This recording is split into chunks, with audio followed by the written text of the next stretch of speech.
Assalamualaikum.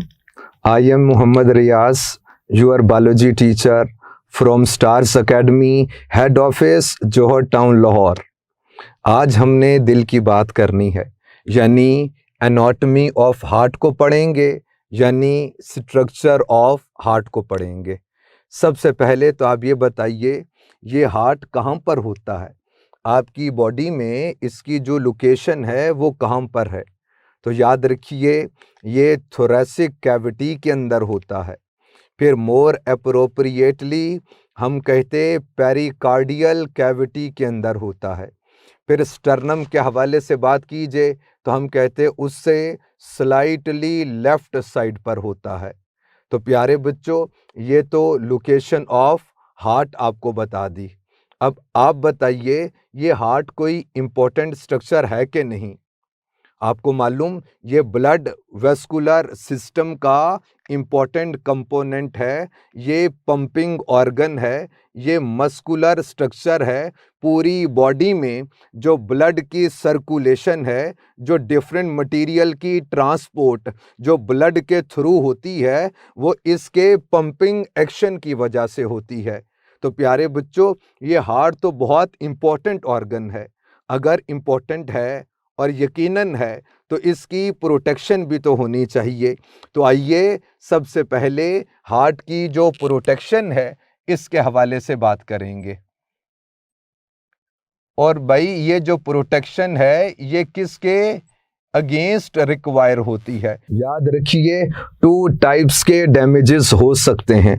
एक mechanical damage होता है और दूसरा फ्रिक्शनल डैमेज होता है।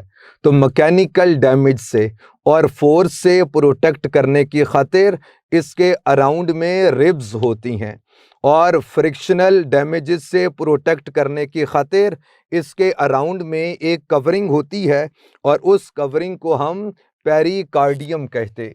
नेम से इंडिकेट होता है कि पेरी अराउंड को कहते, और कार्डिक बोलिए तो क्या, हार्ट को कहते।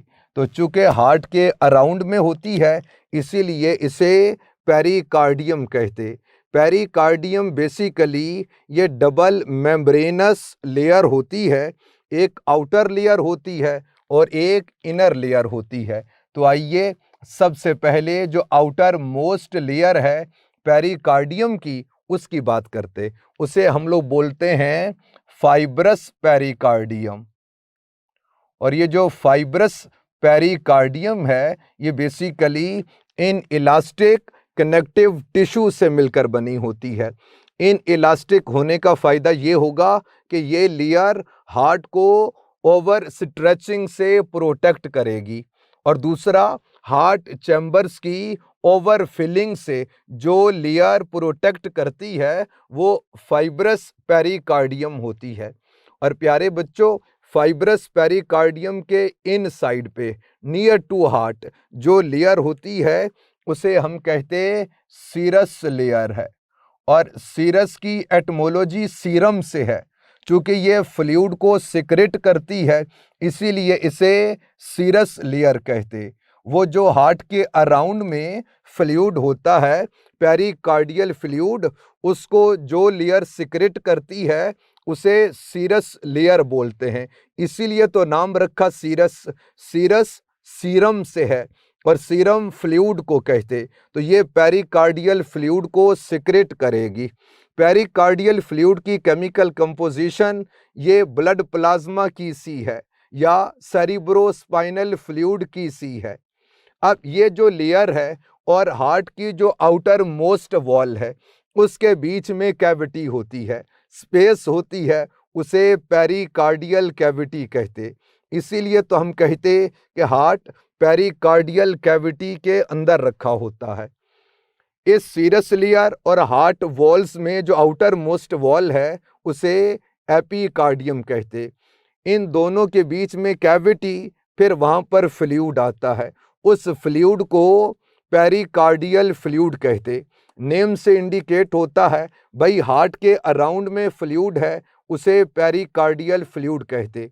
बेसिकली वो पेरिकार्डियल फ्लूइड ये वॉल्स को लुब्रिकेट करेगा, और फ्रिक्शनल डैमेजेस से हार्ट को प्रोटेक्ट करता है। ये तो आउटर मोस्ट लेयर यानी पेरिकार्डियम के हवाले से बात हो गई।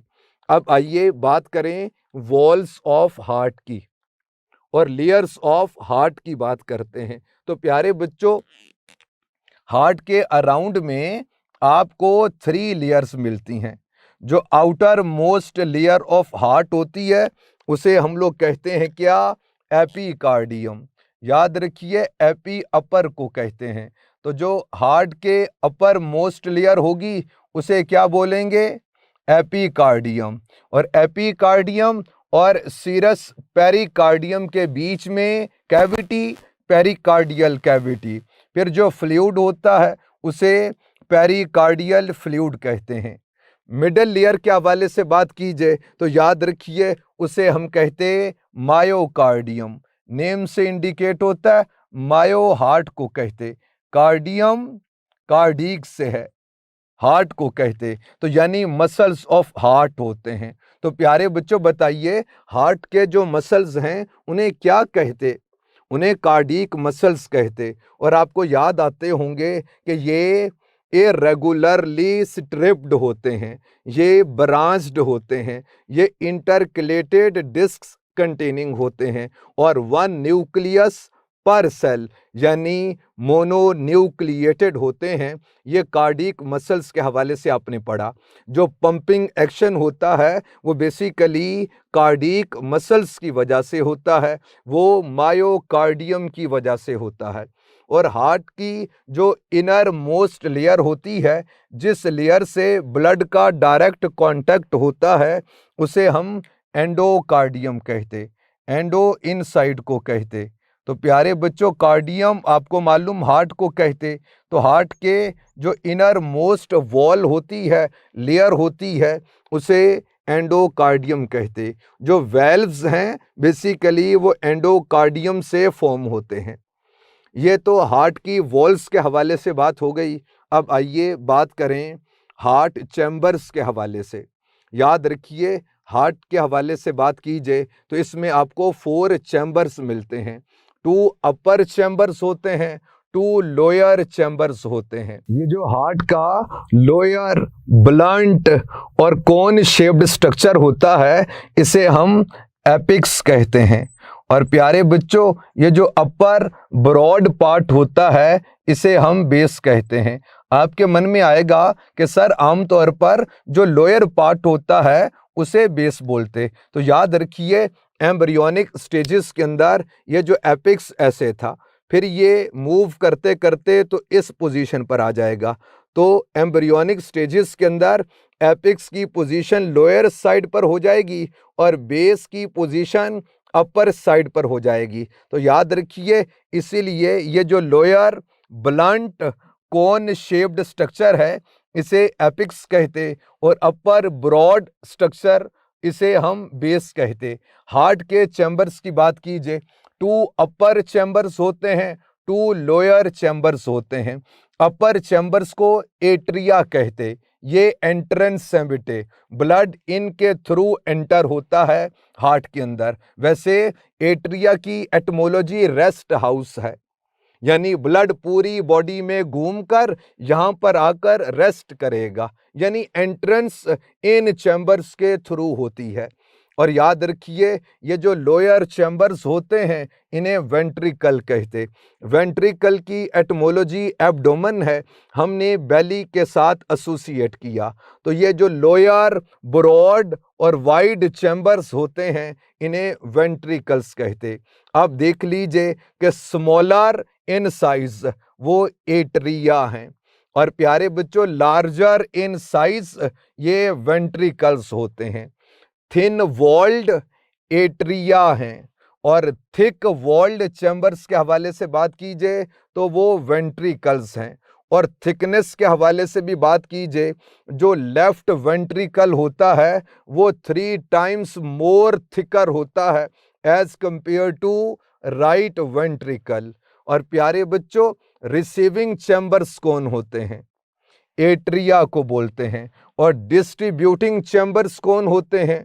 वेंट्रिकल्स होते हैं। स्लोली कॉन्ट्रैक्टिंग कौन है? एट्रिया हैं। और रैपिड कॉन्ट्रैक्शन वेंट्रिकल्स के अंदर होती है। तो प्यारे बच्चों, ये जो अपर 2 चैम्बर्स हैं एट्रिया, तो कोई राइट एट्रियम होगा, कोई लेफ्ट एट्रियम होगा। तो यहां पर आपके सर ने लिख दिया कि ये राइट एट्रियम है, और जाहिर बात है फिर लेफ्ट एट्रियम भी होगा। 2 चैम्बर्स के बीच में वो जो सेपरेटिंग सेप्टम होता है, चूंकि एट्रिया के बीच में है, उसे कहते इंटर एट्रियल सेप्टम, यानी 2 एट्रिया के बीच में है। फिर ऐसे ही वेंट्रिकल्स भी 2 हैं। तो प्यारे बच्चों, एक होता है कौन? राइट वेंट्रिकल, और एक को हम लोग कहते क्या? Left ventricle. इनके बीच में भी कोई सेपरेशन तो होगी, उसे आप बताइए क्या बोलेंगे? इंटर वेंट्रिकुलर सेप्टम बोलेंगे। इंटर आपको मालूम इन बिटवीन को कहते, वेंट्रिकल्स और सेप्टम क्रॉस वॉल को कहते हैं, कर्टेन को कहते हैं, पर्दे को कहते हैं। तो 2 एट्रिया के बीच में वो जो सेपरेटिंग सेप्टम है उसे इंटर एट्रियल सेप्टम कहते, और वेंट्रिकल्स के बीच में जो सेप्टम होगा उसे क्या बोलेंगे? Inter ventricular septum. फिर ऐसे ही एट्रिया और वेंट्रिकल के बीच में जो सेप्टम होता है उसे इंटर एट्रियो वेंट्रिकुलर सेप्टम कहते। लेकिन याद रखना, इस एट्रिया का वेंट्रिकल के साथ लिंक भी है, और वो जो लिंकिंग स्ट्रक्चर्स हैं बेसिकली हम उन्हें कस्पिड बोलते हैं। कुछ फ्लैप्स से होते हैं, कुछ आउटग्रोथ सी होती हैं एंडोकार्डियम की। और प्यारे बच्चों, राइट एट्रियम और राइट वेंट्रिकल के बीच में कुछ कनेक्टिंग लिंकिंग स्ट्रक्चर्स होते हैं, कनेक्टिंग स्ट्रक्चर्स हैं, उन्हें हम लोग बोलते हैं क्या? ट्राइकस्पिड वाल्व कहते। याद रखिए, ट्राई 3 को कहते, और कस्पिड, कस्प मून को कहते, चांद को कहते, चांद की मानिद होते हैं। और वाल्व की एटमोलॉजी डोर है। तो याद रखिए, ये ऐसा डोर है जो राइट एट्रियम और राइट वेंट्रिकल के बीच में होता है। चूंकि इसके 3 फ्लैप्स होते हैं, यानी प्यारे बच्चों कुछ इस तरह से होता है, यानी एक मून लाइक स्ट्रक्चर ये है, एक मून लाइक स्ट्रक्चर ये है, और एक मून लाइक स्ट्रक्चर ये होता है। तो ये जो 3 मून लाइक स्ट्रक्चर्स होते हैं, इसीलिए तो इस वाल्व का, इस डोर का नाम रखा है ट्राइकस्पिड वाल्व कहते हैं। अब लेफ्ट एट्रियम और लेफ्ट वेंट्रिकल के बीच में वो जो लिंकिंग स्ट्रक्चर है उसे हम लोग कहते हैं क्या? बाइकस्पिड वाल्व कहते। याद रखिए, बाई 2 को कहते, और कस्प की बात कीजिए तो मून को कहते, चांद को कहते, और वाल्व डोर को कहते। तो यहाँ पर बेसिकली ये 2 होते हैं, और किस शेप में? मून शेप्ड होते हैं। इसीलिए तो हम इन्हें बोलते हैं क्या? बाई कस्पिड वाल्व कहते। मिट्रल वाल्व भी इन्हीं को बोलते हैं। तो ये तो प्यारे बच्चों अपर चैम्बर के हवाले से बात हो गई, लोअर चैम्बर्स के हवाले से बात हो गई, और फिर इनके अंदर जो वाल्व्स हैं एट्रिया और वेंट्रिकल के बीच में, यानी इंटर एट्रियो वेंट्रिकुलर वाल्व्स, इनके हवाले से भी बात हो गई। और फिर प्यारे बच्चों, इन वेंट्रिकल की बेस पे आपके मन में ख्याल आएगा कि शायद बेस ये है। नहीं प्यारे बच्चों, अभी बताया ये जो अपर पार्ट जहां से पल्मोनरी ट्रंक और एओर्टा निकलता है, यहाँ पर कुछ वेल्व्स मिलेंगे, यानी वेंट्रिकल की बेस पे कुछ वेल्व्स होते हैं। इन वेल्व्स को हम लोग कहते सेमी लूनर वेल्व्स। सेमी किसे कहते? हाफ को कहते। और लूनर किसे कहते? मून को कहते। आधे चांद की मानेद। आधा चांद इधर से आता है, आधा चांद की तरह का आउट ग्रोथ इधर से आती है। इसीलिए इन वेल्व्स को हम लोग कहते क्या? सेमी लूनर वेल्व्स कहते, जो at the base of ventricle होते हैं। राइट वेंट्रिकल की बेस पर भी होते हैं और लेफ्ट वेंट्रिकल की भी बेस पर होते हैं।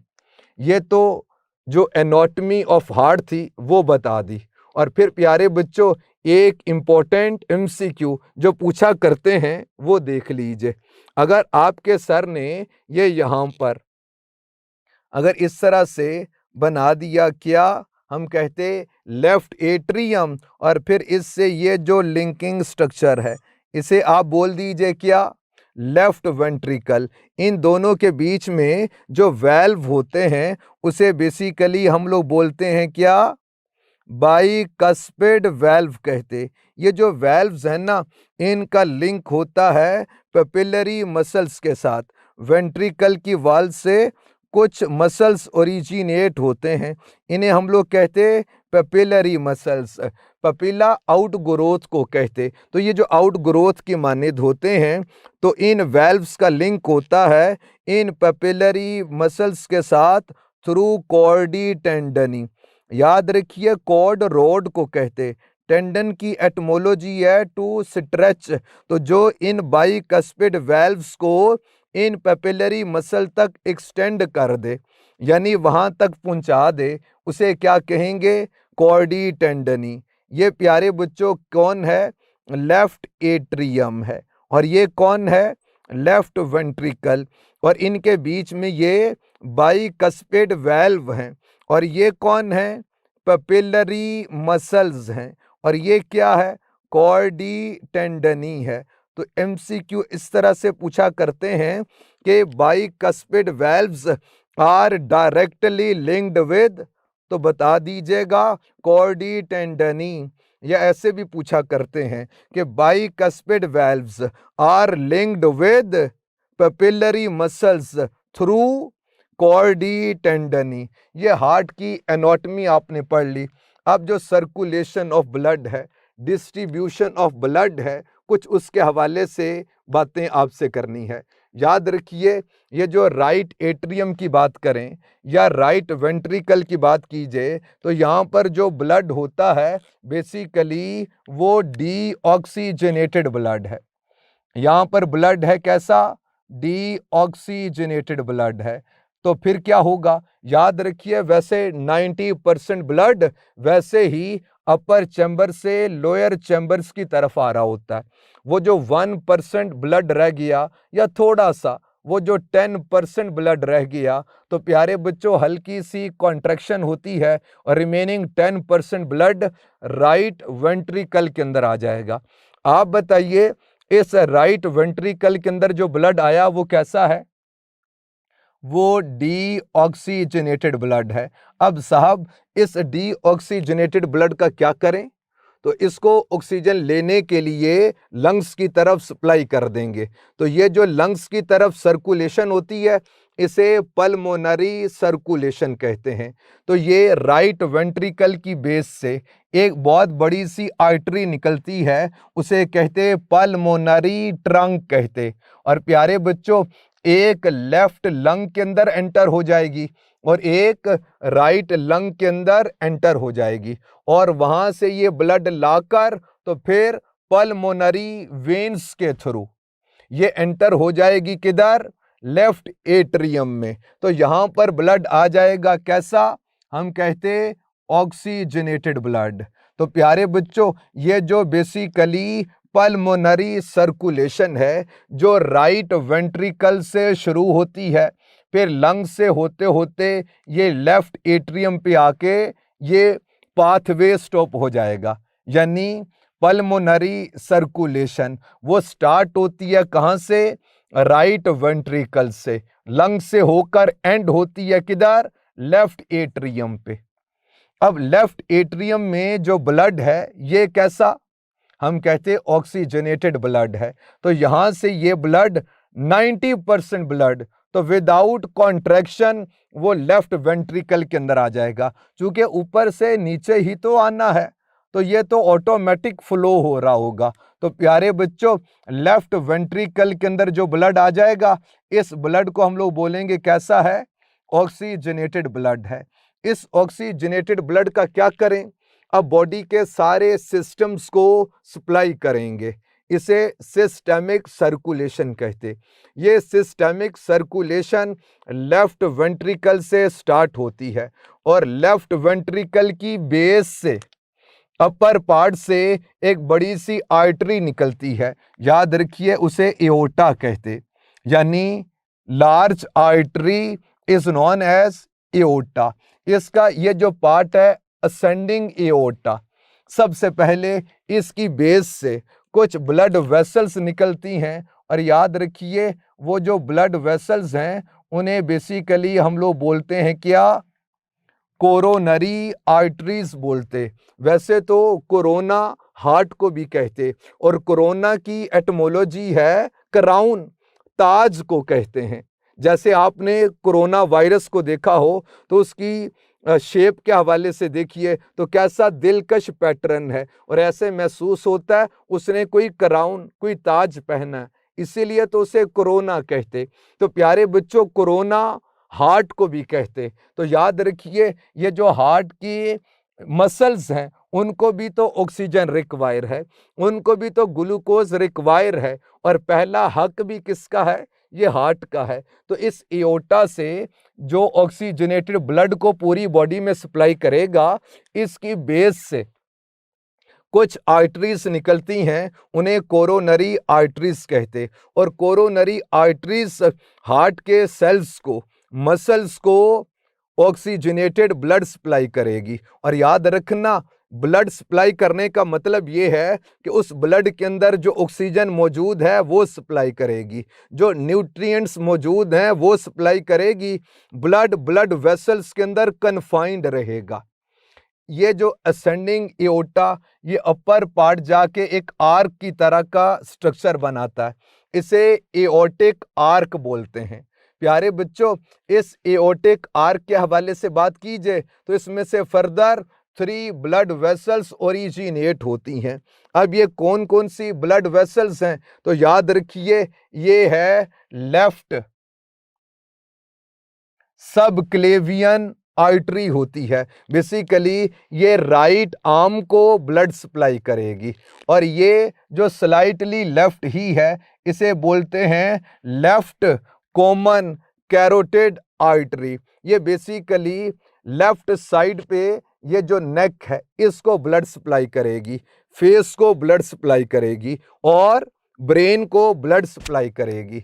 अब नेक्स्ट, ये जो ब्लड वेसल है, याद रखिए इसे हम लोग बोलते हैं ब्रेकियो कैरोटिड आर्टरी कहते। तो बेसिकली इससे फर्दर 2 बेटे ब्रांचेस निकलती हैं, एक को हम लोग बोलते हैं क्या, राइट सबक्लेवियन आर्टरी, ये भी बेसिकली राइट क्लेवियन आर्टरी कहते, और ये राइट आर्म्स को ब्लड सप्लाई करती है। और ये जो एक और आर्टरी इसमें से निकलती है ब्रेकियो कैरोटिड से, इसे बोलते हैं राइट कैरोटिड आर्टरी, और ये ब्लड सप्लाई करेगी राइट साइड पे जो नेक है, फेस है, और ब्रेन को ब्लड सप्लाई करती है। तो आप ये देख लीजिए, हार्ट का जो अपर पार्ट है उसको ब्लड सप्लाई हो गई, फिर ये डिसेंड डाउन करेगा और इसे बोलते हैं क्या, डिसेंडिंग एओर्टा कहते।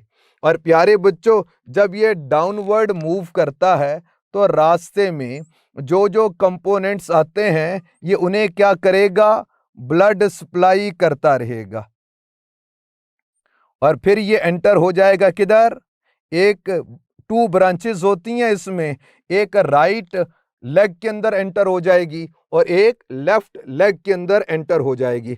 फॉर एग्जांपल, यहाँ से कुछ ब्रांचेस निकलेंगी जो बेसिकली ब्लड सप्लाई करेंगी, किसको, किडनीज को। तो आप बताइए, जो किडनी को आर्टरी ब्लड सप्लाई करे उसे क्या बोलोगे, रीनल आर्टरी बोल देंगे। फिर ऐसे ही जो लिवर को सप्लाई करेगी उसे हम लोग बोल देंगे क्या, हेपेटिक आर्टरी बोल देंगे। और फिर प्यारे बच्चों, जो एलिमेंट्री कैनाल को सप्लाई करेगी उसे हम लोग बोल देंगे क्या, मेजेंट्रिक आर्टरी बोल देंगे। और फिर आप जरा गौर कीजिए, ये जो लास्ट में इसे हम लोग बोलते हैं क्या, यानी ये बेसिकली जो इंटेस्टाइन है उसको सप्लाई कर रही है, मेजेंट्रिक आर्टरी के हवाले से बात करेंगे। फिर मजीद जो लोअर पार्ट है उसे हम लोग कहते हैं इलियक आर्टरी, और ये जो इलियक है ये इलियम इशियम प्यूबिस यानी हिप बोन के साथ एसोसिएशन है। फिर यहाँ से जाकर फर्दर 2 ब्रांचेस होती हैं, एक राइट लेग में एंटर हो जाएगी, एक लेफ्ट लेग के अंदर एंटर हो जाएगी। फिर यहीं से शियाटिक और फेमोरल आर्टरीज निकलती हैं जो अपर लेग को और लोअर लेग को ब्लड सप्लाई करती हैं। तो प्यारे बच्चों, आपने देखा अपर पार्ट को भी ऑक्सीजनेटेड ब्लड सप्लाई हो गया, लोअर पार्ट को भी ऑक्सीजनेटेड ब्लड सप्लाई हो गया। फिर वेन्स लेकर आएंगी इस ब्लड को। तो प्यारे बच्चों, ये दोनों लेग्स से ये जो वेन्स आएंगी वो मिलकर बना देंगी क्या जी, बताइए। हम कहते हैं बना देंगी इंफीरियर वेना कैवा। तो ये आपके सर ने शो कर दी क्या, इंफीरियर वेना कैवा। और ये जब लेग से inferior vena cava deoxygenated blood को लेकर आएगी तो जो किडनी से वेन्स हैं वो बेसिकली एंटर हो जाएंगी किसके अंदर, इस इंफीरियर वेना कैवा के अंदर। फिर प्यारे बच्चों, हम लोग बात करते हैं लिवर की, तो लिवर से ब्लड एंटर हो जाएगा इसके अंदर, इंटेस्टाइन से भी एंटर हो जाएगा इसके अंदर। लेकिन याद रखिए, एक हेपेटिक पोर्टल वेन आपको बतानी है कुछ देर में। तो ये inferior vena cava basically blood को लेकर आएगी किधर, डीऑक्सीजनेटेड ब्लड है राइट एट्रियम की तरफ। फिर इसी तरह से ये जो सुपीरियर वेना कैवा है ये भी डीऑक्सीजनेटेड ब्लड को लेकर आएगी किधर, राइट एट्रियम की तरफ। तो ये सर्कुलेशन कंप्लीट हो गई। इसे कहते हैं क्या, सिस्टेमिक सर्कुलेशन। यानी सिस्टेमिक सर्कुलेशन जो लेफ्ट वेंट्रिकल से स्टार्ट होती है, एओर्टा के थ्रू पूरी बॉडी के अंदर ब्लड चला गया, फिर इंफीरियर और सुपीरियर वेना कैवा के थ्रू राइट एट्रियम के अंदर आ गया। इसे सिस्टेमिक सर्कुलेशन कहते। और ये जो डीऑक्सीजनेटेड ब्लड है ये पल्मोनरी सर्कुलेशन के थ्रू। और ये जो आपके सर 4 वेन्स को शो कर रहे, ये बेसिकली क्या हैं, पल्मोनरी वेन्स हैं जो ऑक्सीजनेटेड ब्लड को लाकर देंगे किधर, लेफ्ट एट्रियम में। और ये प्रोसेस फिर इस तरह से होता रहेगा। अब आपको बतानी है एक ब्लड वेसल, उसे कहते हेपेटिक पोर्टल वेन। याद रखिए, पोर्टल वेसल्स ऐसी वेसल्स होती हैं जो बेसिकली 2 कैपिलरीज के बीच में होती हैं। ये एक ऐसा सिस्टम होता है जो 2 कैपिलरीज के बीच में होता है। तो हेपेटिक पोर्टल, पोर्टल डोर को कहते हैं। तो याद रखिए, होता ऐसे है, इंटेस्टाइन से फूड एब्जॉर्ब होने के बाद जिस ऑर्गन के पास सबसे पहले आता है, यहाँ पर सर ने किडनी लिख दिया तो आप यहाँ पर लिवर लिख लीजिए। आपके सर ने यहाँ पर लिवर लिख दिया। और प्यारे बच्चों, ये हेपेटिक पोर्टल वेन ऐसी वेन होती है जो इंटेस्टाइन से फूड एब्जॉर्ब करने के बाद सबसे पहले जिस ऑर्गन के पास आती है उसे लिवर कहते हैं। तो ये बेसिकली हेपेटिक पोर्टल वेन है। हेपेटिक पोर्टल वेन ऐसी वेन होती है जो इंफीरियर वेना कैवा के अंदर एंटर नहीं होती है, बल्कि स्मॉल इंटेस्टाइन से डाइजेस्टेड फूड को एब्जॉर्ब करके ला के सबसे पहले जिस ऑर्गन को देगी वो ऑर्गन कौन है, लिवर। और जिस ब्लड वेसल के थ्रू ये प्रोसेस होता है उसे हेपेटिक पोर्टल वेन कहते। और फिर लिवर से जो ब्लड वेसल्स हैं, वेन्स हैं, ये एंटर हो जाएंगी किधर, इंफीरियर वेना कैवा के अंदर। तो ये तो सारी सर्कुलेशन और एनाटॉमी ऑफ हार्ट थी। स्ट्रक्चर ऑफ हार्ट के साथ आज हम पढ़ेंगे कार्डियक साइकिल। कार्डियक साइकिल क्या होती है, सबसे पहले तो ये बताइए साइकिल किसे कहते। तो याद रखिए, repetition of events is known as cycle. तो हम कहते repetition of events that occurs during one complete heartbeat is known as cardiac cycle. Repetition of events that are associated with heart is known as cardiac cycle. और एक heart beat में वो जो events होते हैं वो कौन से हैं आप देख लीजिए। प्यारे बच्चों, ये 3 इवेंट्स के हवाले से हम लोग बात कर रहे होते हैं। और फोर्थ इवेंट इनके बीच में कहीं पर होता है। एक को हम लोग कहते हैं कि सबसे पहले क्या होगा कि एट्रियल रिलैक्सेशन होती है, इसे बोलते एट्रियल डायास्टोल कहते। याद रखिए डायास्टोल की एटमोलॉजी है रिलैक्सेशन। तो एट्रिया जब रिलैक्स करेंगे इस इवेंट को एट्रियल डायास्टोल कहते। और फिर एट्रियल कॉन्ट्रैक्शन जब होती है इसे प्यारे बच्चों बोलते हैं सिस्टोल, या मेडिकल के स्टूडेंट्स पढ़ते हैं सिस्टली। तो सिस्टोल की एटमोलॉजी है कॉन्ट्रैक्शन। तो एट्रिया जब कॉन्ट्रैक्ट करेगा तो इस इवेंट को हम बोलते हैं क्या, एट्रियल सिस्टोल। और फिर वेंट्रिकल्स की जब कॉन्ट्रैक्शन होती है इसे कहते वेंट्रिकुलर सिस्टोल कहते। अब प्यारे बच्चों देखिए होगा क्या, हम कहते ये जो एट्रिया हैं ये क्या करेंगे, रिलैक्स करेंगे।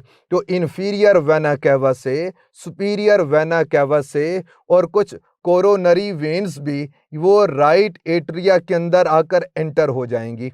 और फिर लेफ्ट एट्रिया के हवाले से बात कीजिए तो जो पल्मोनरी वेन्स हैं वो ब्लड को लेकर आएंगी लेफ्ट एट्रिया के अंदर। तो एट्रियल चैम्बर्स उस वक्त क्या करेंगे, रिलैक्स करेंगे ना, इसे हम लोग बोलते हैं क्या, एट्रियल डायास्टोल। और फिर प्यारे बच्चों आपको बताया कि 90% ब्लड तो वैसे ही ये इंटर एट्रियो वेंट्रिकुलर वेल्व्स के थ्रू वेंट्रिकल्स के अंदर आ रहा होता है। जो 10% ब्लड है उसके लिए हल्की सी कॉन्ट्रैक्शन होती है। तो ये जो एट्रियल कॉन्ट्रैक्शन है इसे बोलते हैं क्या, एट्रियल सिस्टोल। फिर क्या होगा, अब वेंट्रिकल्स के अंदर ब्लड आ गया, वेंट्रिकल्स की कॉन्ट्रैक्शन से ये ब्लड पूरी बॉडी को सप्लाई हो जाएगा, यानी पल्मोनरी ट्रंक के थ्रू लंग्स की तरफ चला गया और एओर्टा के थ्रू पूरी बॉडी में, फिर वेन्स के थ्रू फिर आ गया। तो आप देखिए जब ये पूरी बॉडी से होकर डीऑक्सीजनेटेड होकर राइट एट्रियम में आएगा फिर क्या होगी, एट्रियल डायास्टोल होगा, फिर एट्रियल सिस्टोल होगा, फिर वेंट्रिकुलर सिस्टोल होगा और पूरी बॉडी में ब्लड सप्लाई हो जाएगा। सप्लाई होने के बाद फिर एट्रिया की तरफ आएगा, फिर क्या होगा, एट्रियल डायास्टोल होगा, फिर एट्रियल सिस्टोल होगा, फिर वेंट्रिकुलर सिस्टोल होगा। तो ये रेपिटेशन ऑफ इवेंट्स होती रहेगी, इसे कार्डिक साइकिल कहते, यानी repetition of events that occur during completion of one heart beat is known as cardiac cycle. अब कितने टाइम के अंदर रिलैक्सेशन ऑफ हार्ट होती है, और आपको मालूम ये कंप्लीट कार्डिक साइकिल की बात कीजिए तो ये 0.8 सेकंड्स के अंदर कंप्लीट हो जाएगी। अब हम टाइम के साथ एसोसिएट करेंगे इन इवेंट्स को। सबसे पहले आपके सर ने यहां पर लिख दिया क्या, यानी एट्रियल डायास्टोल। और प्यारे बच्चों उस वक्त वेंट्रिकल्स क्या करेंगे, चूंकि 90% ब्लड तो वैसे ही आ रहा होता है तो ये भी क्या करेंगे, रिलैक्स करेंगे, यानी क्या होगा, वेंट्रिकुलर डायास्टोल भी उस वक्त हो रहा होगा। और ये जो टाइम है वो कितना, हम कहते हैं 0.4 सेकेंड्स के लिए क्या होगा, एट्रियल डायास्टोल भी हो रहा होगा, वेंट्रिकुलर डायास्टोल भी उस वक्त 0.4 सेकेंड्स के लिए रिलैक्स्ड स्टेट के अंदर ये रहेंगे। फिर क्या होगा, फिर हम कहते हैं जब ब्लड आ गया और कुछ ब्लड इसके अंदर भी आ रहा है, वो जो 10% ब्लड एट्रिया के अंदर रह गया तो उसके लिए फिर क्या होगा, एट्रियल सिस्टोल होगा। कितनी देर के लिए, याद रखिए 0.1 सेकेंड के लिए। और आप बताइए जब एट्रियल सिस्टोल होगा तो वेंट्रिकल्स क्या करेंगे, इनको डायास्टोलिक स्टेट के अंदर रहना चाहिए, क्योंकि इनकी भी अगर कॉन्ट्रैक्शन हो गई तो ब्लड दोबारा से एट्रिया के अंदर ना आ जाए और ऐसा नहीं होता है। तो प्यारे बच्चों, जब एट्रियल सिस्टोल होगा उस वक्त वेंट्रिकुलर क्या होगा, डायास्टोल ही होगा। यानी कितनी देर के लिए, हम कहते हैं 0.1 सेकेंड्स के लिए। ये बात भी क्लियर हो गई। जब एट्रियल सिस्टोल हो गया, अब फिर क्या होगा, एट्रिया डायास्टोलिक स्टेट में यानी रिलैक्स्ड स्टेट के अंदर आ जाएगा कॉन्ट्रैक्शन के बाद। फिर प्यारे बच्चों कितनी देर के लिए, हम कहते 0.3 सेकेंड्स के लिए, 0.3 सेकेंड्स के लिए।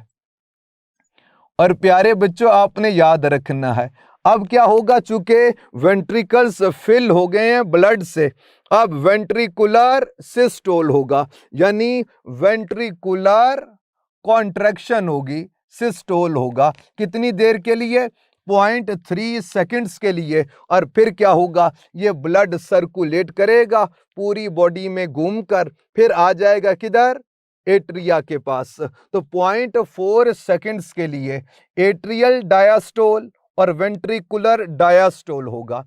फिर 0.1 सेकेंड के लिए एट्रियल सिस्टोल होगा तो वेंट्रिकुलर डायास्टोल होगा। फिर एट्रियल डायास्टोल होगा 0.3 सेकेंड्स के लिए और उस वक्त वेंट्रिकल्स की कॉन्ट्रैक्शन होगी। वेंट्रिकुलर सिस्टोल होगा 0.3 सेकेंड्स के लिए और फिर यह प्रोसेस रेपिटेटिव फैशन के अंदर होता रहेगा।